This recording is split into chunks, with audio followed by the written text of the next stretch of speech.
আসসালামু আলাইকুম ভিউয়ার্স, কেমন আছেন সবাই? আশা করছি আল্লাহর রহমতে সকলেই ভালো আছেন। ফাইনালি আজকে আমরা মিল্কিং মেশিন দিয়ে গাভীর দুধ দোহানো শুরু করেছি। তো গাভীটা হাত দিয়ে দোয়ালে যেমন খুবই লাফালাফি করত, একদম ভালোভাবে আমরা দোয়াতে পারতাম না। তো মেশিন দিয়ে দেওয়ার পর দেখা যাচ্ছে যে সে খুবই শান্তভাবে দাঁড়িয়ে আছে, কোনো ধরনের ঝামেলা করছে না। আসলে আজকেই এর এত শান্ত শিষ্ট স্বভাবটা আমরা দেখতে পাই। হ্যাঁ? তো আপনাদের সঙ্গে আমি শেয়ার করেছিলাম যে এই মেশিনের কিছু পার্টস নষ্ট হয়ে গিয়েছিল। সেগুলো আমরা অর্ডার করেছিলাম। তো আজকে এগুলো এসছে। এখানে ছিল হচ্ছে আ মিটার ছিল, আর মেশিনটা ব্রাশ করার জন্য কয়েকটা ব্রাশ কেনা হয়েছে। এই সেই মিটারটা সেট করা হচ্ছে।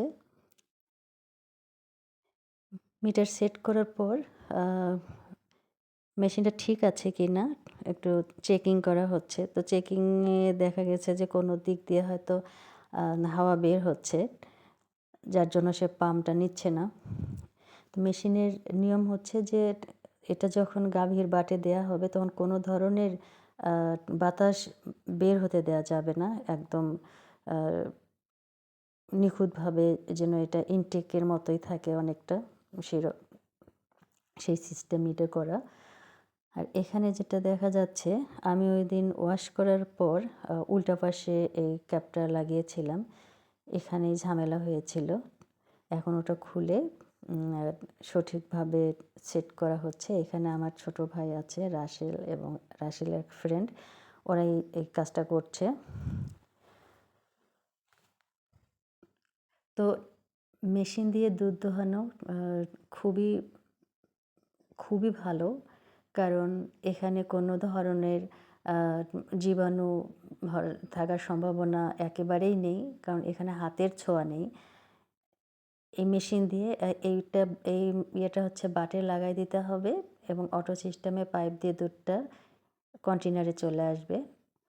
দুধ দোহানোর পরে আবার এই মেশিনটা ভালোভাবে পানি দিয়ে পরিষ্কার করে নিতে হবে। এই যে ব্রাশ করে নিচ্ছি, গুঁড়া সাবান দিয়ে ব্রাশে লাগিয়ে তারপরে ভালোভাবে ঘষে এটা পরিষ্কার করা হচ্ছে। আমরা দুধ নেয়ার পর বাকি দুধ বাছুরটা খাচ্ছে। ওর খাওয়া হয়ে গেলে তারপর সে আরাম করছিল, রেস্ট নিচ্ছিল। তো এই ছিল আমার আজকের ব্লগ। ভিউয়ার্স, আপনারা সবাই ভালো থাকবেন, সুস্থ থাকবেন, নিরাপদে থাকবেন, নিরাপদ জিনিস সেবন করবেন। সকলের জন্য শুভকামনা থাকলো। আল্লাহ হাফিজ।